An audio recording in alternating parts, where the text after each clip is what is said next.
Hi dear friends, welcome back to easy commerce concepts. എല്ലാ കൂട്ടുകാരും സുഖമായിട്ടിരിക്കാമെന്ന് വിശ്വസിക്കുന്നു. സോ നിങ്ങളെ +2 ബിസിനസ് സ്റ്റഡീസിലെ ഇമ്പോർട്ടൻ്റ് ആയിട്ട് നിങ്ങൾ ഒരിക്കലും സ്കിപ്പ് ചെയ്യാൻ പാടില്ലാത്ത അത്രയ്ക്കധികം ആനുവൽ എക്സാമിന് നിങ്ങൾക്ക് വരാൻ സാധ്യതയുള്ള ചോദ്യങ്ങളുമായിട്ടാണ് ഇന്ന് വന്നിട്ടുള്ളത്. മോഡൽ എക്സാമിനേഷൻ ഓൾറെഡി കഴിഞ്ഞെന്ന് അറിയാലോ. അപ്പോൾ നമുക്ക് നന്നായിട്ട് തന്നെ എന്തൊക്കെയായിരിക്കും ആനുവൽ എക്സാമിനേഷന് നന്നായിട്ട് വരാൻ സാധ്യതയുള്ള ചോദ്യങ്ങൾ നോക്കാം.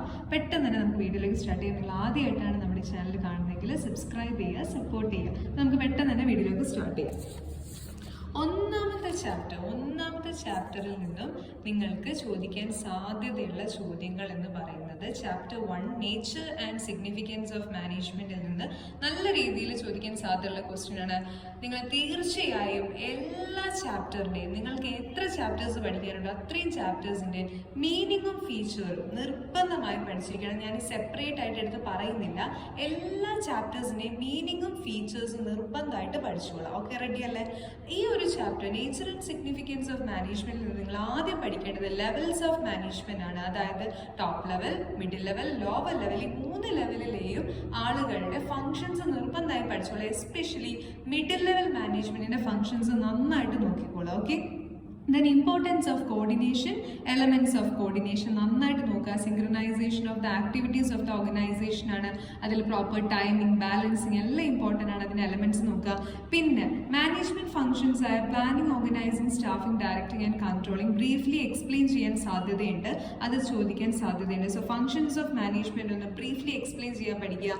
മാനേജ്മെന്റ് ഫംഗ്ഷൻസ് മോഡൽ എക്സാമിന് വന്നിട്ടുണ്ട്, പക്ഷെ അത് വളരെ ചെറിയ രീതിയിലാണ് വന്നിട്ടുള്ളത്. അതുകൊണ്ട് അത് ഒഴിവാക്കാൻ പറ്റില്ല. ഒരു 4 മാർക്കിനൊക്കെ ചോദിക്കാൻ സാധ്യതയുണ്ട്. ഓർഗനൈസേഷണൽ ഒബ്ജക്റ്റീവ്, അതേപോലെ തന്നെ സോഷ്യൽ ഒബ്ജക്റ്റീവ്, പേഴ്സണൽ ഒബ്ജക്റ്റീവ് വരാൻ സാധ്യതയുണ്ട്. പിന്നെ ഈ മോഡൽ എക്സാമിന് പ്രൊഫഷനെ കുറിച്ച് ചോദിച്ചിട്ടുണ്ടായിരുന്നു. അതുകൊണ്ട് ഏറ്റവും ഇമ്പോർട്ടൻ്റ് ആയിട്ട് നിങ്ങൾ സയൻസ്, മാനേജ്മെന്റ് ആസ് എ സയൻസും മാനേജ്മെന്റ് ആസ് എൻ ആർട്ട് എന്നുള്ള ഒരു ഏരിയ നന്നായിട്ട് തന്നെ പഠിക്കുക. വളരെ വളരെ വളരെ ഇമ്പോർട്ടൻ്റ് ആയിട്ടുള്ള ഒരു ഏരിയ ആണ്. അടുത്തത് രണ്ടാമത്തെ ചാപ്റ്റർ എന്ന് പറയുന്നത് പ്രിൻസിപ്പിൾസ് ഓഫ് മാനേജ്മെന്റ് ആണ്. ഞാൻ പറഞ്ഞതുപോലെ ആ ചാപ്റ്ററിന്റെ മീനിങ്ങും ഫീച്ചേഴ്സും നന്നായിട്ട് നോക്കിക്കോളാം. പ്രിൻസിപ്പിൾസ് എന്ന് പറയുന്നത് പ്രൊവൈഡ്സ് ജനറൽ ഗൈഡ് ലൈൻസ് ആണ്. They are statements which gives proper instruction and guide lines four taking decisions in the organisation. വളരെ ഇമ്പോർട്ടൻ്റ് ആണ്. അതിൽ തന്നെ വളരെ ഇമ്പോർട്ടൻ്റ് ആയിട്ടുള്ള ഒരു കാര്യമാണ് ഹെൻറി ഫയോളിൻ്റെയും അതേപോലെ തന്നെ FW ടൈലറിൻ്റെയും പ്രിൻസിപ്പിൾസ്. ഈ ചാപ്റ്റർ തന്നെ അതിന് വേണ്ടിയിട്ടുള്ളതാണ്. ഇനി ഈ ഹെൻറി ഫയോളിൻ്റെ പ്രിൻസിപ്പിൾസിൽ തന്നെ അത് മോഡൽ എക്സാമിന് ചോദിച്ചിട്ടുണ്ടായിരുന്നു, എങ്കിലും മുഴുവനായിട്ട് എഴുതാൻ ചോദിച്ചിട്ടില്ല. നമുക്ക് എസ്സേ ആയിട്ട് എക്സ്പെക്ട് ചെയ്യാൻ പറ്റുന്നതാണ് ഹെൻറി ഫയോളിൻ്റെ അതുപോലെ തന്നെ FW ടൈലറിൻ്റെയും പ്രിൻസിപ്പിൾസ്. പക്ഷേ FW ടൈലറുടെ പ്രിൻസിപ്പിൾസ് മാത്രമായിട്ട് ചോദിക്കുകയാണെങ്കിൽ അതിൻ്റെ കൂടെ സയൻറ്റിഫിക് ടെക്നിക്സും കൂടി ചേർത്തിട്ടായിരിക്കും ചോദിക്കുക. So principle of Henry Fayol നിർബന്ധമായും പഠിക്കണം. 14 അതിൽ തന്നെ യൂണിറ്റി ഓഫ് കമാൻഡും യൂണിറ്റി ഓഫ് ഡയറക്ഷനും സ്കാലാർ ചെയിനും അതിലുള്ള ഗ്യാങ് പ്ലാങ്കും മസ്റ്റായിട്ട് പഠിക്കണം. അത് മാത്രമായിട്ട് എടുത്ത് ചോദിക്കാൻ സാധ്യതയുണ്ട്. പിന്നെ സയൻറ്റിഫിക് ടെക്നിക്സ് എന്താണെന്നും അതിൽ തന്നെ FW ടൈലറിൻ്റെ പ്രിൻസിപ്പിൾസ്, സയൻറ്റിഫിക് മാനേജ്മെൻറ്റിൻ്റെ മീനിങ് വളരെ ഇമ്പോർട്ടൻ്റ് ആണ്. കാരണം knowing exactly what you want men to do and seeing that they are do it in the best and cheapest way എന്നുള്ള ഒരു ഡെഫിനിഷൻ മസ്റ്റായിട്ട് പഠിക്കണം. പിന്നെ ചില സ്റ്റഡികളുണ്ട്, വർക്ക് സ്റ്റഡി, മോഷൻ സ്റ്റഡി, അതേപോലെ ടൈം സ്റ്റഡി, അങ്ങനത്തെ കുറച്ച് സ്റ്റഡീസ് ഉണ്ട്. അതെന്തായാലും പഠിക്കണം. ഇപ്രാവശ്യം ഫെറ്റീഗ് സ്റ്റഡി ചോദിച്ചിട്ടുണ്ടായിരുന്നു. അടുത്ത പ്രാവശ്യം വർക്ക് സ്റ്റഡിയോ മോഷൻ സ്റ്റഡിയോ അല്ലെങ്കിൽ ടൈം സ്റ്റഡിയോ ചോദിക്കാം.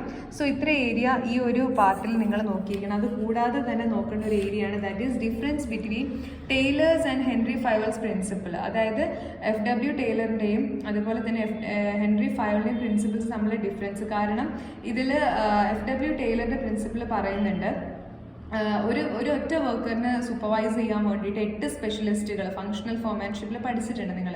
Gang boss, speed boss, repair boss, അതുപോലെ തന്നെ route clerk, instruction card clerk, time and cost clerk. എന്നാൽ ഹെൻറി ഫയോൾ പറയുന്നത് യൂണിറ്റി ഓഫ് കമാൻഡ് ആണ്. ഒരു സമയത്ത് ഒരു സബോർഡിനേറ്റിനോട് ഒരു സുപ്പീരിയർ മാത്രമേ ഇൻസ്ട്രക്ഷൻസ് കൊടുക്കാൻ പാടുള്ളൂ. അപ്പോൾ അത് ഇതിൻ്റെ ഒരു കോൺട്രഡിക്ടറി ആണ്. പിന്നെ ചോദിക്കുന്ന ഒരു ഇതാണ് രണ്ടും തമ്മിലുള്ള ഡിഫറൻസ് ചോദിക്കേണ്ടത്. അതായത് ഹെൻറി ഫയോളിൻ്റെ പ്രിൻസിപ്പിൾ കൂടുതലും ടോപ്പ് മാനേജ്മെന്റ് ആണ് യൂസ് ചെയ്യുക, എന്നാൽ FW ടൈലറിനത് കുറേ കൂടി ഫാക്ടറി ലെവലിലാണ് യൂസ് ചെയ്യുക. പിന്നെ എന്താണ് പീസ് റേറ്റ് വേജ് സിസ്റ്റം, അത് സയൻറ്റിഫിക് ടെക്നിക്സിൽ വരുന്നതാണ്. അത് ഇമ്പോർട്ടൻ്റ് ആണ്. അടുത്തത് ചോദിക്കാൻ സാധ്യതയുള്ള മൂന്നാമത്തെ ചാപ്റ്ററിൽ നിന്നുള്ള ചോദ്യം ബിസിനസ് എൻവയോൺമെന്റ് ആണ് മൂന്നാമത്തെ ചാപ്റ്റർ. അറിയാലോ, meaning and features business environment എന്തായാലും പഠിച്ചിരിക്കുക നിർബന്ധമാണ്. പിന്നെ ഈ ഒരു ചാപ്റ്ററിൽ തന്നെ മസ്റ്റായിട്ട് നിങ്ങൾ നോക്കേണ്ട ഒരു area dimensions of business environment. അത് നിങ്ങൾക്ക് എക്സാമ്പിൾസ് തന്നിട്ട് ക്ലാസിഫൈ ചെയ്യാനോ അല്ലെങ്കിൽ ടേബിൾ ക്രിയേറ്റ് ചെയ്യാനോ മാത്സ് ഫോളോയിങ്ങോ ഫില്ലിംഗ് ദ ബ്ലാങ്ക്സോ ഓഡ് വൺ ഔട്ടോ പല രീതിയിൽ ചോദിക്കുക. എങ്ങനെ ചോദിച്ചാൽ ഇത് പഠിച്ചു കഴിഞ്ഞാൽ നിങ്ങൾക്ക് എഴുതാൻ പറ്റും.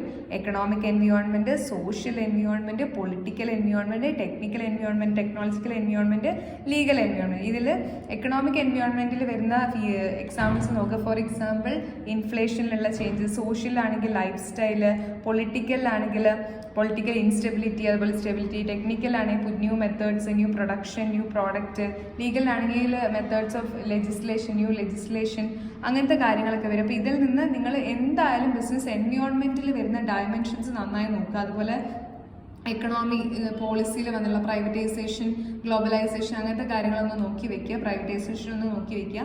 സോ എന്താണ് ബിസിനസ് എൻവയോൺമെന്റ്? ഒരു ബിസിനസ്സിന് പുറത്തുള്ളതും എന്നാൽ ബിസിനസ്സിന്റെ ഇന്റേണൽ ആക്ടിവിറ്റീസിനെ ഇൻഫ്ലുവൻസ് ചെയ്യാൻ സാധിക്കുന്നതുമായ ഇൻഡിവിജ്വൽ ഇൻസ്റ്റിറ്റ്യൂഷൻസ്, ഇതിനെയൊക്കെ നമ്മൾ വിളിക്കുന്ന പേരാണ് ബിസിനസ് എൻവയോൺമെന്റ്. അത് നന്നായിട്ട് തന്നെ നോക്കാം. പിന്നെ നാലാമത്തെ ചാപ്റ്ററാണ് പ്ലാനിങ്. പ്ലാനിങ്ങിൽ നിങ്ങൾ മെയിനായിട്ട് പഠിക്കേണ്ടത് സ്റ്റെപ്സ് ഇൻ പ്ലാനിങ്.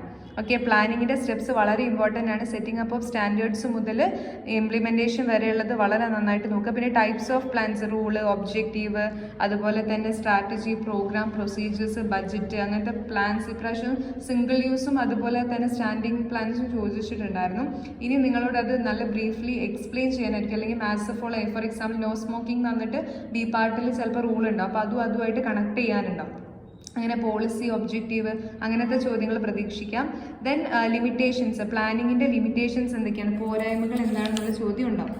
പിന്നെ അഞ്ചാമത്തെ ചാപ്റ്റർ ദാറ്റ് ഈസ് ഓർഗനൈസിംഗ് ആണ്. ഓർഗനൈസിംഗ് എന്നുള്ള ചാപ്റ്ററിൻ്റെ മീനിങ്ങും ഫീച്ചേഴ്സും പഠിച്ചോളാം. പിന്നെ ഫങ്ഷണൽ സ്ട്രക്ചറും ഡിവിഷണൽ സ്ട്രക്ചറും നന്നായിട്ട് നോക്കുക. ഓർഗനൈസിംഗിൽ വളരെ ഇമ്പോർട്ടൻ്റ് ആണ്. ഇപ്രാവശ്യം ഫങ്ഷണൽ ചോദിച്ചിട്ടുണ്ടായിരുന്നു. അടുത്ത പ്രാവശ്യം എക്സാമിന് പബ്ലിക്കിന് ഡിവിഷണൽ ചോദിക്കാൻ നല്ല സാധ്യതയുണ്ട്.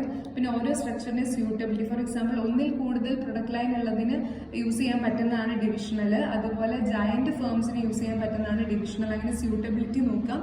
പിന്നെ ഡെലിഗേഷനും ഡീസെൻട്രലൈസേഷനും തമ്മിലുള്ള ഡിഫറൻസ് വളരെ ഇമ്പോർട്ടൻ്റ് ആണ്, ചോദിക്കാറുണ്ട്.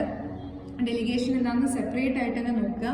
പിന്നെ നിങ്ങൾ ഇതിൽ നോക്കേണ്ട ഒരു കാര്യം ഫോർമൽ സ്ട്രക്ചറും ഇൻഫോർമൽ സ്ട്രക്ചറും. ഡെലിബറേറ്റ്ലി ക്രിയേറ്റ് ചെയ്യുന്നത് ഫോർമലും സ്പോണ്ടേനിയസ്ലി വരുന്നത് ഇൻഫോർമലുമാണ്. പിന്നെ ഓർഗനൈസിങ്ങിന്റെ സ്റ്റെപ്സ്, അത് വളരെ ഇമ്പോർട്ടൻ്റ് ആണ്. പിന്നെ നിങ്ങളോട് ചോദിക്കുന്ന ഒരു ക്വസ്റ്റ്യൻ ആണ് സ്പാൻ ഓഫ് കൺട്രോൾ ചോദിക്കാറുണ്ട്. ഞാൻ ഇതിൽ എഴുതാൻ വിട്ടുപോയതാണ്. Span of control, span of management എന്ന് പറയാറുണ്ട്.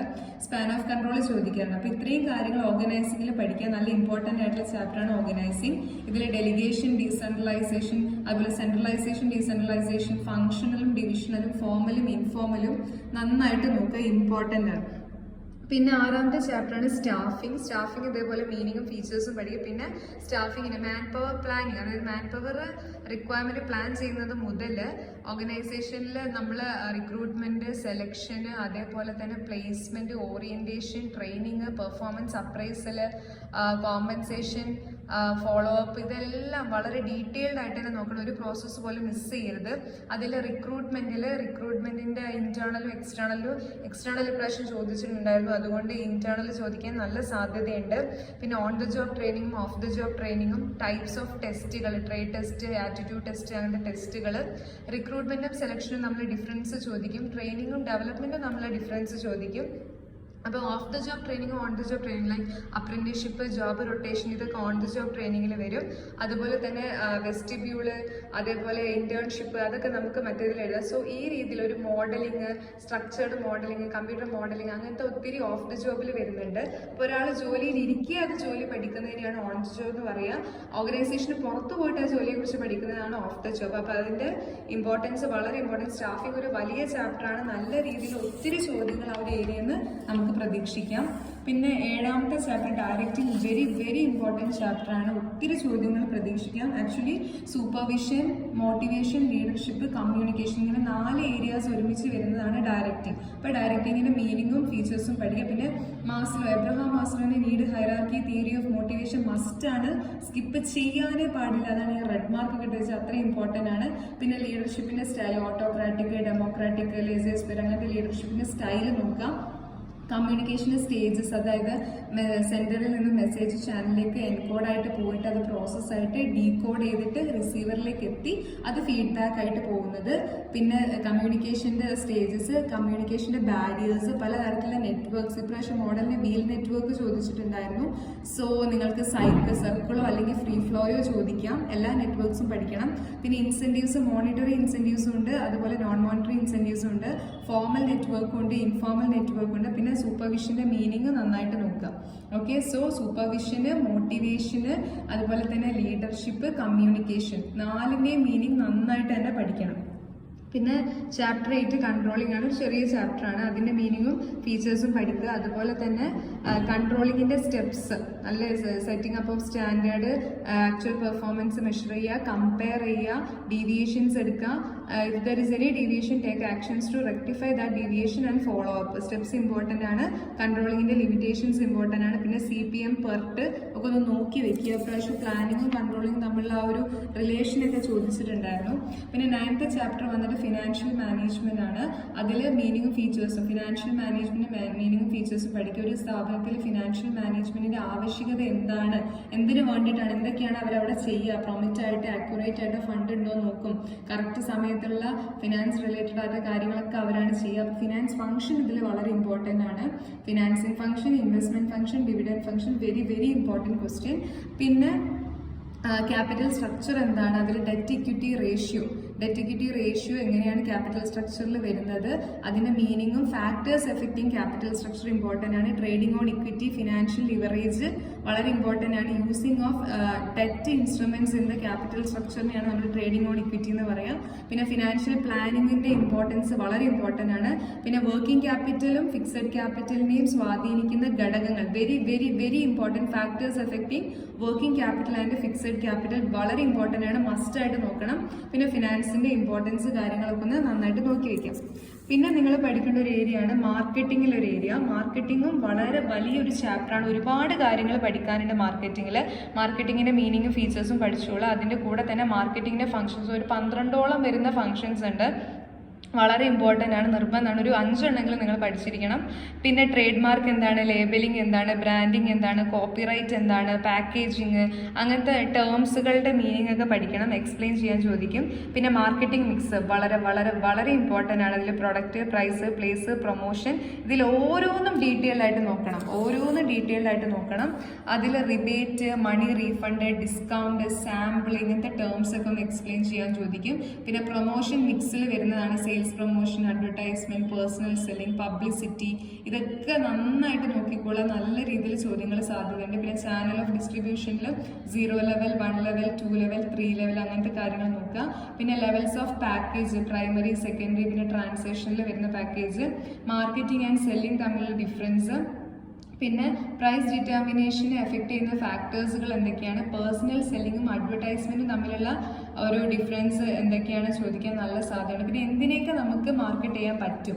മാർക്കറ്റിംഗ് മാനേജ്മെൻറ്റിൻ്റെ മെയിൻ ഉദ്ദേശം തന്നെ ഏർണിംഗ് പ്രോഫിറ്റ് ഒരു wealth maximisation through customer satisfaction എന്നുള്ളതാണ്. സോ ആ ഒരു കസ്റ്റമർ സാറ്റിസ്ഫാക്ഷൻ എന്നുള്ള വേർഡ് ആൻസേഴ്സിൽ വരാൻ വേണ്ടിയിട്ട് മാക്സിമം ശ്രദ്ധിക്കുക.